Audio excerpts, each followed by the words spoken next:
میں ان لوگوں سے کہتا ہوں جو غیر اللہ کی پکار کو جائز سمجھتے ہیں، دیکھو میں فرقہ پرست آدمی نہیں ہوں، نہ میں کفر اور شرک کی کسی متعین شخص پہ فتوے لگاتا ہوں، لیکن آپ اپنی آخرت کی فکر کرو۔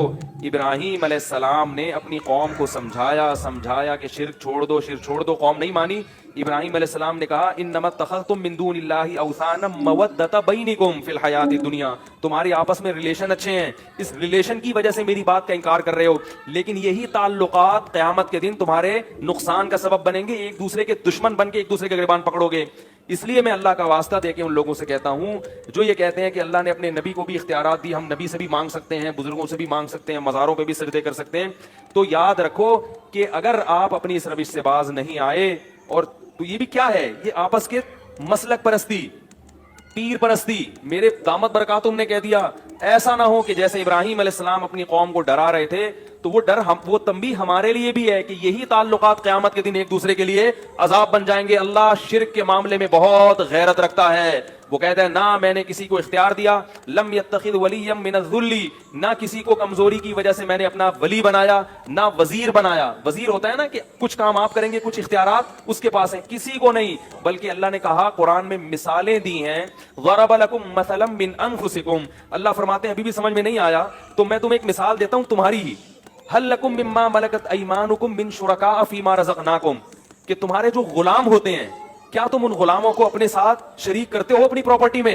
جو کم درجے کی چیز ہے، اور تمہارے غلام بھی کم درجے کے ہیں، تمہارا اپنے غلاموں سے اتنا اوپر رتبہ نہیں ہے جتنا میرا مخلوق سے اوپر کا مقام ہے۔ غلام بھی تمہاری طرح کا انسان ہے، تم اس کو شریک نہیں کرتے اپنی پراپرٹی میں، تو میں اپنے اختیارات میں اپنی مخلوق کو کیسے شریک کروں گا؟ جبکہ مخلوق کا جو مقام ہے، دیکھو ہمارا جو غلام سے رشتہ ہوتا ہے تو غلام بھی انسان، ہم بھی کیا ہیں؟ انسان، تو اتنا کم درجے کا نہیں ہوتا ہم سے، لیکن مخلوق تمام کی تمام اس کا تو اللہ سے کوئی اس لحاظ سے رشتہ، جو یعنی جنس کے لحاظ سے تو کوئی رشتہ بنتا ہی نہیں ہے نا، وہ مخلوق ہے، وہ خالق ہے۔ اولاد اور باپ کا رشتہ نہیں ہے، بھائی بہن کا رشتہ نہیں ہے۔ فرمایا انتم الفقراء الی اللہ، سب کے سب فقیر و محتاج ہو میرے، کسی کو میں نے کسی بھی اختیار میں شرکت نہیں دی ہے، سب اپنے پاس رکھا ہے۔ اس لیے بھائی یہ بہت خطرناک شرک ہے جو آپ کی قبر کو آگ سے بھر دے گا، آپ کی بخشش کی دعا کو حرام کر دے گا آپ کے والدین اولاد کے لیے، اولاد کو اجازت نہیں ہوگی کہ آپ کے لیے بخشش کی دعا مانگیں۔ اب بات سمجھ میں آئی کہ معجزہ الگ چیز ہے، اختیار دینا الگ چیز ہے۔ بالکل اس کی مثال ایسے ہے، بارش اللہ برساتا ہے، برسانے کا کام کس سے لیتا ہے؟ فرشتوں سے۔ کہتے ہیں بارش برسانے کا فرشتہ یہ فلاں، تو کام اللہ کسی سے بھی لے سکتا ہے، فرشتوں سے بھی، پیغمبروں سے بھی، اولیاء اللہ سے بھی، مگر اختیار کس کے پاس ہے؟ تبھی ہم بارش کی دعا بارش کے لیے فرشتوں کو نہیں پکارتے، اسی طرح میرے بھائی بارش کے لیے پیغمبروں کو بھی نہیں پکارتے۔ فرشتے نے حضرت مریم کو اولاد عطا کی، قرآن میں آتا ہے، سمجھو اس کو اچھی طرح۔ جبریل آئے حضرت مریم کے پاس، مریم نے پوچھا کون ہو؟ فرمایا فرشتہ ہوں، انسان نہیں ہوں۔ کیوں آئے ہو؟ لِأَهَبَ لَكِ غُلَامًا زَكِيًّا، بیٹا دینے کے لیے آیا ہوں۔ تو کیا اللہ نے جبریل کو اختیار دے دیا کہ اولاد دیں؟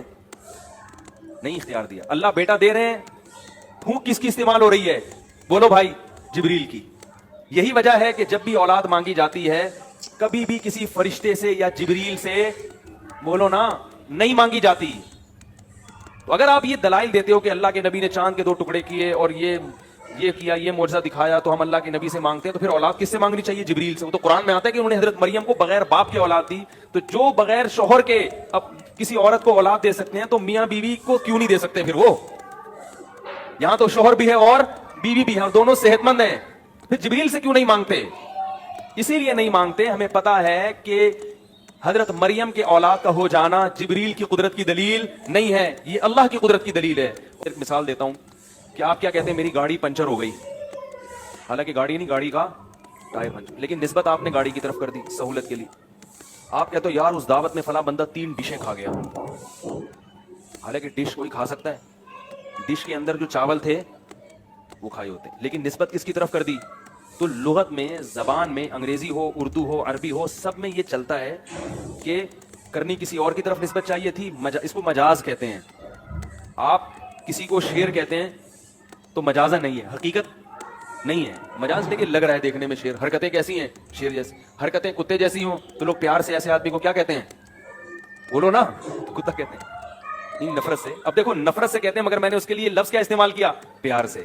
یہ بھی مجاز ہے کہ آپ بالکل اس کے اپوزٹ لفظ استعمال کرتے ہیں اس کو کلام میں چاشنی پیدا کرنے کے لیے, ورنہ کسی کو پیار سے کتا نہیں کہا جاتا.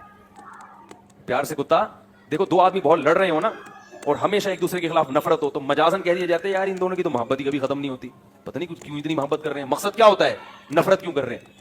تو مجاز میں اپوزٹ چیزیں چلتی ہیں. دیکھو قرآن میں آتا ہے, قرآن میں اللہ تعالیٰ کا ارشاد ہے کہ حلال و حرام کرنے کا اختیار صرف کس کے پاس ہے؟ اللہ کا. نبی نے ایک مرتبہ قسم کھا کے شہد کو اپنے اوپر حرام کر لیا کہ میں شہد نہیں کھاؤں گا. قرآن نے کہا لما تحرم ما احل اللہ لک, اللہ نے جس چیز کو حلال کر دیا آپ اسے حرام کیوں کر رہے ہو؟ کیا مطلب یہ آپشن, یہ اختیار کس کے پاس ہے؟ آپشن تو نہیں کہیں گے اس کو, آپشن تو دو چیزوں کا. یہ کس کے, یہ طاقت کس کے پاس ہے؟ نبی اللہ کے حلال کو بیان کرتے ہیں, خود سے نبی حلال نہیں کرتے, نہ کسی چیز کو حرام کر سکتے ہیں نہ حلال, یہ تب اللہ کے پاس ہے. تبھی اللہ کے نبی نے اپنے اوپر ایک چیز کو حرام کیا, اللہ نے کہا آپ نے کیسے حرام کر لیا, لہذا اس قسم کو توڑیں, کفارہ ادا کریں. لیکن ایک جگہ قرآن میں آتا ہے عیسیٰ علیہ السلام نے کہا وَلِأُحِلَّ لَكُمْ بَعْضَ الَّذِي حُرِّمَ عَلَيْكُمْ. عیسیٰ علیہ السلام بنی اسرائیل کے پاس آئے اور کہا میں اس لیے آیا ہوں کہ چند چیزیں جو تم پر حرام کر دی گئی تھیں اللہ ہی کی طرف سے, میں ان کو حلال کرنے آیا ہوں.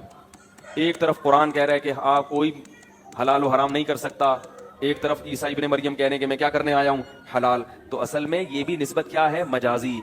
السلام علیکم, کیسے ہیں آپ سب لوگ؟ امید ہے آپ سب لوگ ٹھیک ہوں گے. آپ لوگوں نے مفتی طارق مسعود صاحب کا بیان سنا ہوگا, امید ہے آپ لوگوں کو یہ ویڈیو پسند آئی ہوگی. اگر آپ اس طرح کی ویڈیوز دیکھنے میں انٹرسٹڈ ہیں تو آپ لوگ میرے چینل کو سبسکرائب کر سکتے ہیں, کیونکہ اسلامک ویڈیوز, موٹیویشنل ویڈیوز اور اس طرح کی انٹرسٹنگ ویڈیوز میں اپنے چینل پر اپلوڈ کرتی ہوں. تو آپ لوگ جو ہے وہ اسلامک ویڈیوز دیکھنے کے لیے اور موٹیویشنل ویڈیوز دیکھنے کے لیے میرے چینل کو سبسکرائب کریں, کیونکہ یہ چینل آپ لوگوں کے لیے ہیلپ فل رہے گا. اگر ویڈیو اچھی لگے تو ویڈیو کو لائک کر دیں اور بیل آئیکن کو پریس کر دیں تاکہ ہر آنے والی ویڈیو آپ لوگوں تک پہنچ سکے. شکریہ.